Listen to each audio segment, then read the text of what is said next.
Hello and welcome to Church of the Master United Methodist Safe Sanctuary Policy Lesson 6. This one is based on our new policy as of 2020, virtual and social media policies. I am Bev Pankos, the Director of Youth Ministries and the staff member in charge of Safe Sanctuary Policies.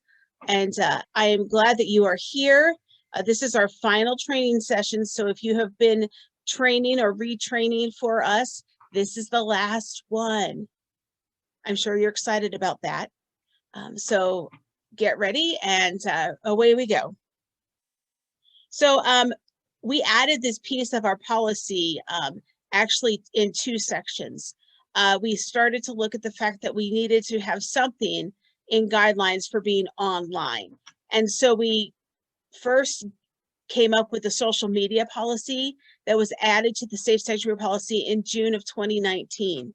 And then when COVID-19 hit in March, everything shut down in 2020, we said, oh my, we need to have a policy for that as well. So the policy for our virtual meetup section was written and put into practice and then approved in May of 2020. So anyone who has trained in our Safe Sanctuary policy before, this is new for you. So when we talk about virtual meetups for children and youth, the Church of the Master Safe Sanctuary policy, everything we have talked about already applies not only to programming in the church building, but in the virtual world as well. So anything that you have learned already about our Safe Sanctuary policy counts here in virtual meetups for our children and youth. And here's what you need to know. Virtual meetups for children and youth ministry need to be scheduled with the age level staff member.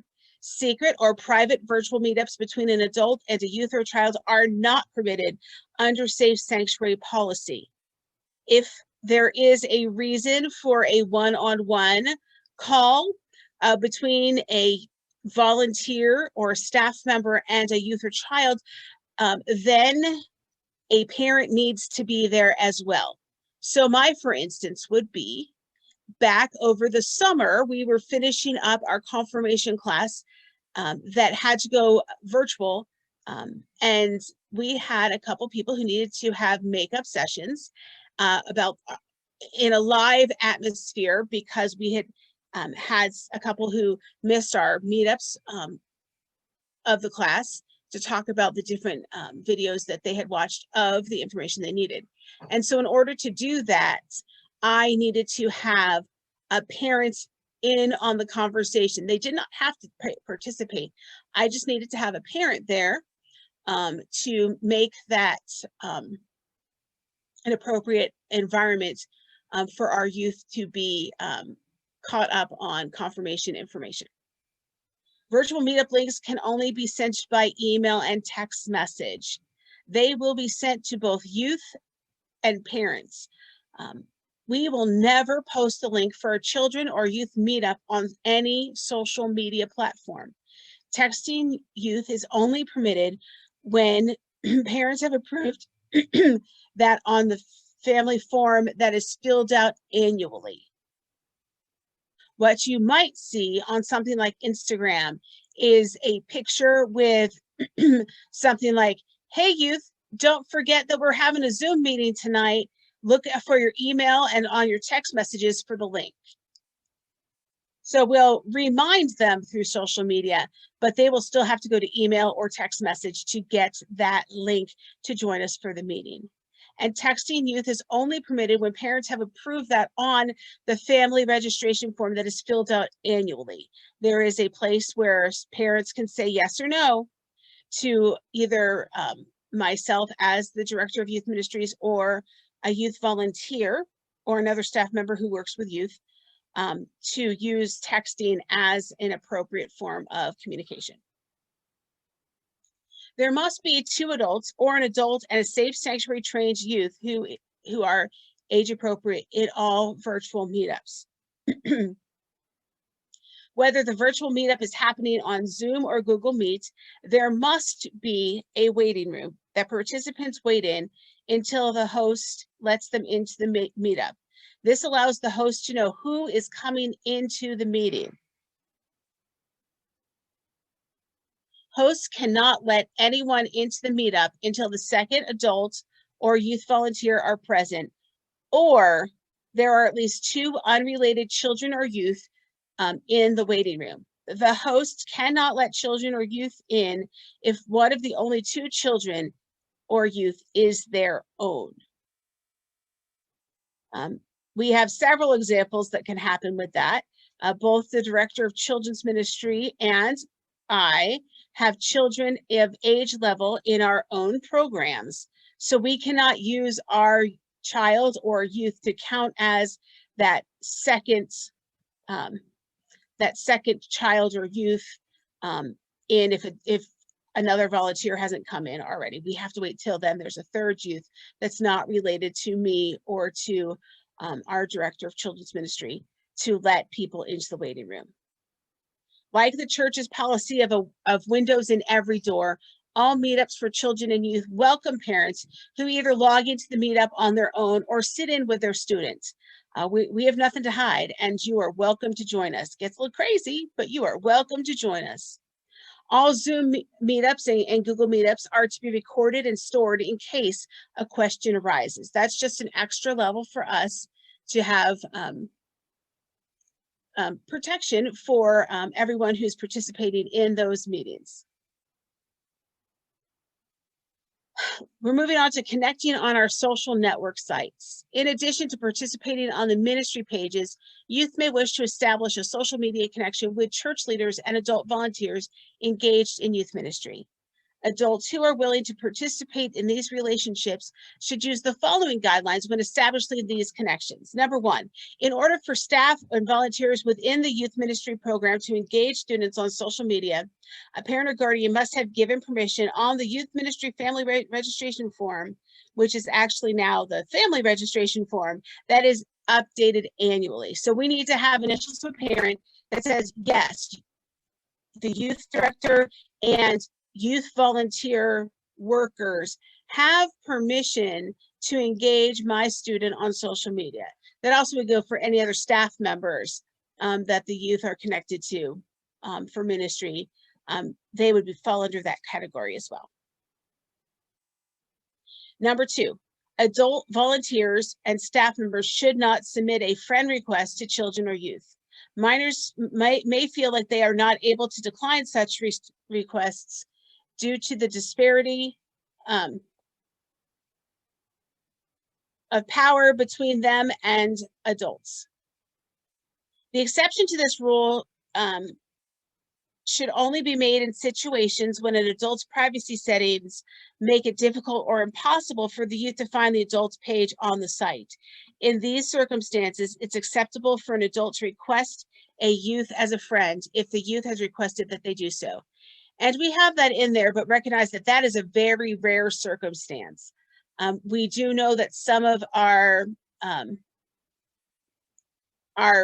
adults who are teachers tend not to use their last name. They might use first and middle, or it could be like their maiden name, which would not be something that the youth necessarily would know.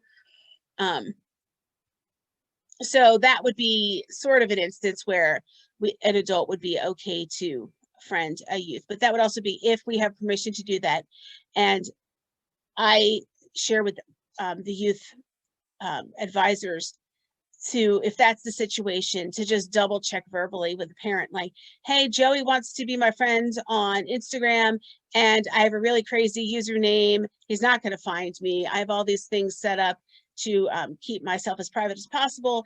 Is it okay that I friend Joey on Instagram or social media? And parents have the right to say yes or no there. If you have any questions, just ask. We're willing to give you all the information we have about that situation. Due to the greater potential for misinterpretation, inappropriate discussions, and inadvertent exposure of youth to inappropriate content, personal pages on social media should be maintained appropriately. Church leaders and adult volunteers should avoid relationships with children or youth via social networking site unless an actual relationship, ministry, family, friendship, etc., already exists between them. It would be a little awkward, I think, if our youth advisors suddenly started searching for the students who will be coming into the youth program this coming summer, and start friending them, because they will be youth at the church, not because they are youth at the church already. That could be awkward and inappropriate. And because we would not have permission with them. We should get to know youth, and the youth should get to know us some before we start having those relationships in social media. Even having texting conversations should be once we know each other more, or especially with texting in a group. As additional social media sites gain popularity, the church reserves the right to apply this approach to the various methods of digital communication. We understand that there will be new and greater things coming in social media, and this policy will apply for all of those new ones too. It is not just right now for mostly Facebook and Instagram and Twitter and Snapchat and TikTok, whatever is the current youth hangout on social media. If an adult is going to be on there and there's something new that comes out, this policy still will apply for that as well.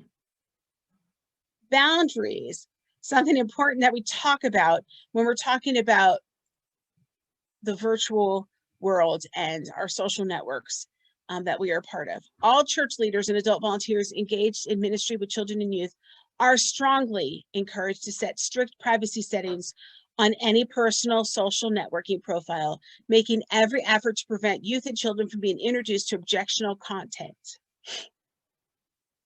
Privacy settings on personal pages and information should be thoroughly scrutinized on a regular basis to prevent this information from being available to minors. In the event that a church leader or adult volunteer does not feel they can cannot set the proper privacy settings and or regularly check their personal pages a couple times a day for inappropriate material that might have been posted by others, then they are asked to completely restrict youth and children access to their pages. For the sake of their own privacy and the well-being of the children and youth participants, church leaders and adult volunteers should not add or invite children or youth to any groups, events, pages, chat rooms, etc., that are not solely dedicated to activities directly related to children or youth ministry or ministry activities. So here's a for instance. If I was looking at a concert for the youth to go to, like Winter Jam, and some of the kids wanted to know more about it. Winter Jam is a large Christian music concert that happens in cities around the country once a year. It's pretty awesome to go to. I would maybe send a link to, if you want more about Winter Jam, check out their page on Instagram or Facebook or whatever, as Winter Jam Tours, not as someone who's a fan making it, but just Winter Jam Tours. That would be okay. If I were to decide I wanted to make my own page or about people who like to knit hats for their cats, that sounds like it could be okay. But I have to think about, is anyone who's going to join that going to be okay in their language and in what they do and what they say? And so that might be a time to say, nope, not going to invite anyone from my youth group to my knitting hats for cats page. Side note, don't expect an invitation to a page for knitting hats for cats. There's not one that I have made. There's probably, my son just said yet. I was thinking there probably is one out on Facebook if we looked for it. But once again, moving on.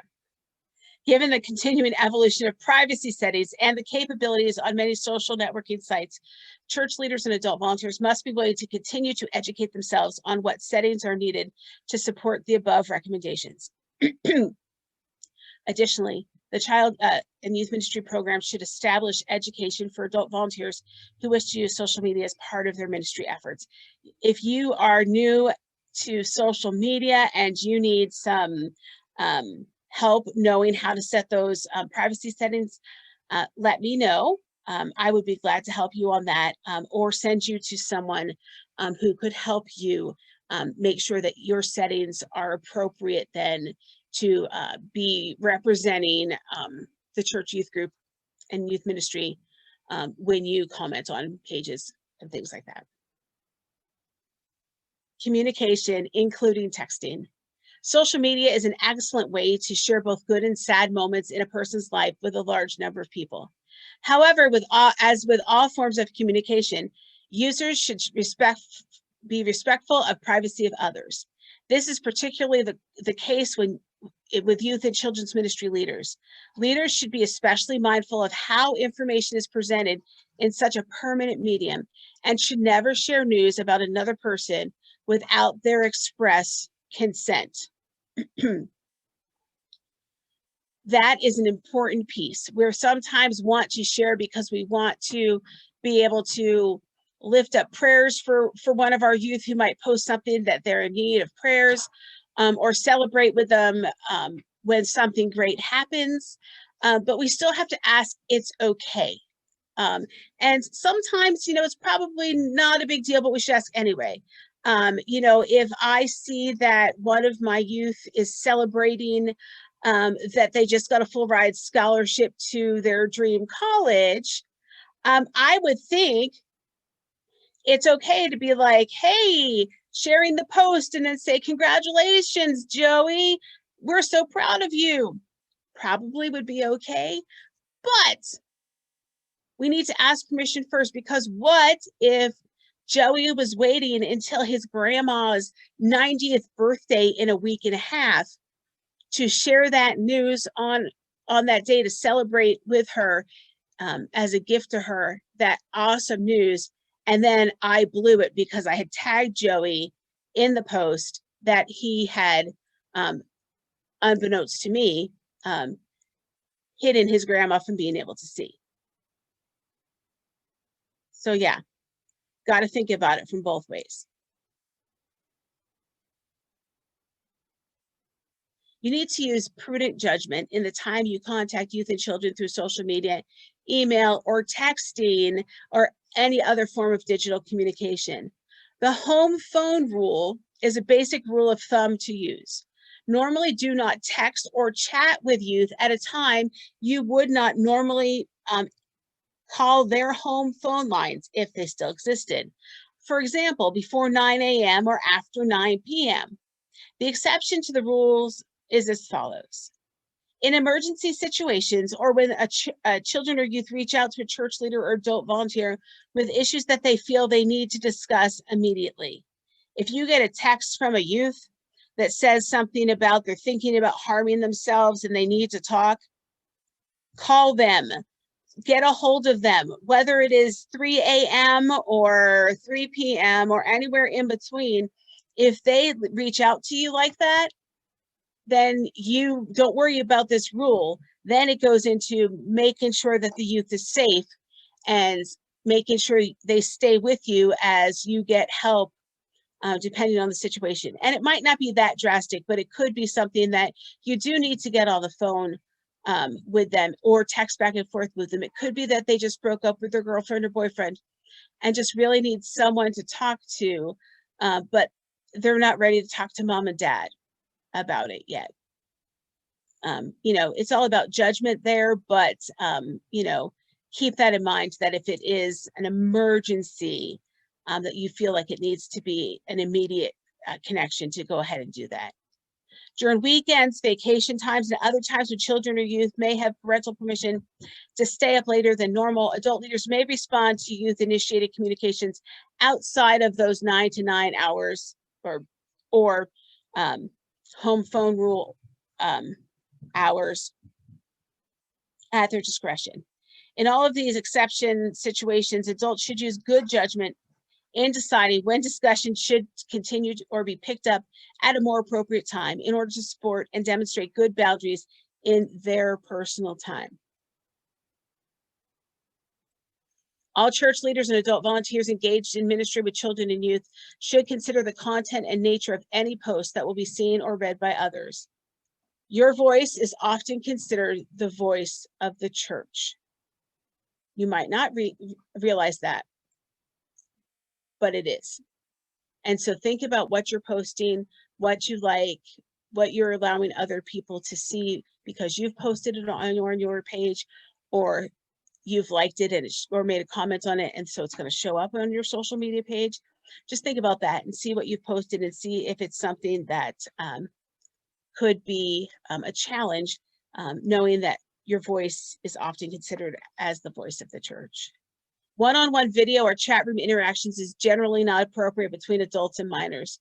Such communication should only be engaged in where no face-to-face communication is possible, such as when the youth is away for summer in a foreign country but regularly communicates with the adult in person if they are around. The fact that Zoom and Google Meet, and I'm not sure about Facebook Live meetups, I haven't used that enough yet, and Microsoft Teams, check to see if they have recording capabilities. That would be a good thing to do if you're on Zoom or Google for sure. If you, the other ones I mentioned, if they have the ability to record those and save them, do it. That way you have it if something arises and someone's like, well, Mr. Smith did one-on-one video chats the whole time that Shelley was in Finland for the summer, and they talked every day. That's really weird. I wonder if something's up. Then Mr. Smith can certainly say to someone at church, well, yeah, I did chat with Shelley. You know, she's my next door neighbor, and so when she's home, we talk all the time. And so here, do you want to see the videos? And then they're there to just hold accountable to the adults and for the youth that's away and, you know, wanting to still keep that connection going. When content raises questions. When the content of received communications raises questions or concerns, it should be shared with a member of the pastoral team and law enforcement where appropriate. Email is not an appropriate communication method for matters that are pastorally sensitive, emotionally charged, or that require extensive conversation. Email may be more appropriate when matters are deemed legally sensitive. If you want to make sure that it is in writing, then email is going to be a good piece for that. If you want to, if it's something that could be legally sensitive. But here's something: humor and sarcasm can be easily misinterpreted when something is written in an email, and should be only used where appropriate. You know, we forget or we don't know all of the fine tuning of capitalization and punctuation and emojis and all that kind of stuff on social media that our youth might know. You know, we might not realize that when we type with our cap lock on, that is stating to the other person that I am yelling at you. And not everyone knows that. And, you know, it's hard to tell some people that they shouldn't do that all the time. I had a great aunt that I connected with after Superstorm Sandy hit New York City. And my aunt who lives in New York City asked me to contact the relatives down south to let them know that the New York relatives were okay. And so I went to my aunt's Facebook and I sort of looked through and I found someone that I figured would be good to connect with and sent her a message. And she was 85 years old at the time, and she was on Facebook, and she was a riot, but she only captain typed letters. So we always joked, my sister and I, when we were connected to Aunt Caroline, that she must be hard of hearing because she always yells, and she must think that we're hard of hearing because she types in capitals all the time. So we do have to be careful because what we do and how we say it in an email or in a text Humor and sarcasm can be easily misinterpreted and should be only used where appropriate. Digitally sent communication. All communications sent via email or social networking sites or notes or posts or texts may not be shared or reposted to others. Adults should be mindful that comments sent to a youth may be shared with that youth in a number may be shared by that youth in a number of ways, and that misinterpretation of those comments may occur. So we have to be careful when we're texting our youth or having an email conversation or whatever it is, that we are not saying things that could be used by one of the youth in ways that we don't expect it to happen. And so we do need to be careful about what we say and how we say it and who we're saying it to and all of those things. We need to keep that in mind. Phone conversations and face-to-face meetings are the preferred mode of communication when responding to emotional-driven communication or pastoral emergencies, and should be used when possible to provide the appropriate level of support. Starting a text message conversation with a youth, if you see something that they posted that gives you a red flag and you want to explore it more, you could start on text, but I think at some point in that texting conversation, you as the adult need to say, hey, can I call you? I think this would be something that we should be talking about instead of just texting back and forth. I would like to hear your voice or something like that. Because you can then gauge more from body language or voice inflection when you can hear it. That would be a time that a video chat would be good, and if it's at all possible to record, that you do that, so you have that in case there is an emergency where you need to be reporting to the authorities about something. Identity protection. We will seek to protect the privacy and identity of all minors in our use of social media. All church leaders and adult leaders in youth and children's ministry should closely monitor the privacy settings of any posted youth images to ensure they are not accessible to individuals who do not have permission to view them. Pictures of our youth and children, if you are putting them on your personal page, first of all, you cannot tag any child or youth by name. If they have their own social media accounts, you cannot tag them in the pictures. Number two, you cannot take a picture and say, hey, in this picture, like the caption being, hey, this left to right is Johnny and Joey and Mary and Sue. No, you cannot identify them unless it is your own child. We have permission granting pieces on our family registration on whether or not we can use pictures or videos of children and youth on social media.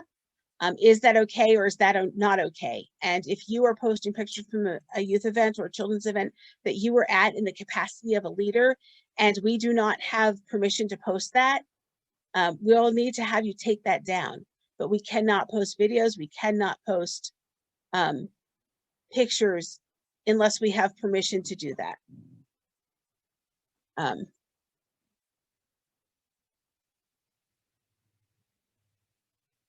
The other thing we need to talk about when it comes to that is that we strongly encourage the respect and dignity of every person depicted in an image. Only pictures depicting youth in appropriate light should be posted. Appropriate pictures may include goofy pictures that the youth parents are comfortable being posted. If a picture would make the youth feel self-conscious, vulnerable, or would subject the youth to ridicule, the picture should not be posted.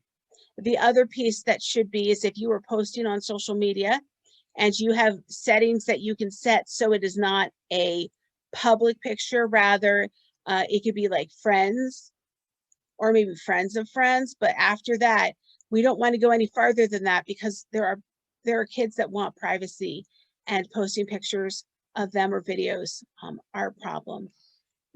My rule of thumb when I'm posting pictures that are sort of goofy of the youth, a lot of times this is just what I do in the church getting ready for mission trip. But when I post pictures for prayer partners, if I'm posting a goofy picture of one of the youth, I make sure that the picture I post of myself is equal as goofy, if not more so goofy, than the one of the kid, not to call myself out to be like, oh, look at Bev's funny picture. But the idea is I'm not just putting funny pictures up of the kids, but I will put funny pictures up of myself and the other adults who are going. So we can be like, you know what, it's okay to be silly. We can all be goofy, and that's okay. But just putting the picture up without permission is a problem. When checking in on with any location tagging social media, only check in yourself. Never check in the minors. Be sensitive to tagging or revealing other participants' locations. And I say that, but here is the caveat that you need to know. If you are a youth advisor and we are on a mission trip, and every time you tag in something of where you are, you're tagging it in and then post about like, hey, the youth group and I are now you just crossed over the borderline, and now we're in Alabama, and we only have 3 more hours to go till we get to Sylacauga. Or hey, we stopped for dinner at the Applebee's just outside of Sylacauga, and we'll be heading to the high school right after you finish eating. Like, even though you haven't individually posted, tagged any of the kids with you, you have now given all this information to who knows who about where we are, what we're doing, and where we're going next. And for parents to know that, that's one thing. But to just put it out there on social media without knowing who all maybe can see that, you need to make sure that you have privacy settings that would not be allowing just random John Doe or Jane Doe to see that and have location of where we are. A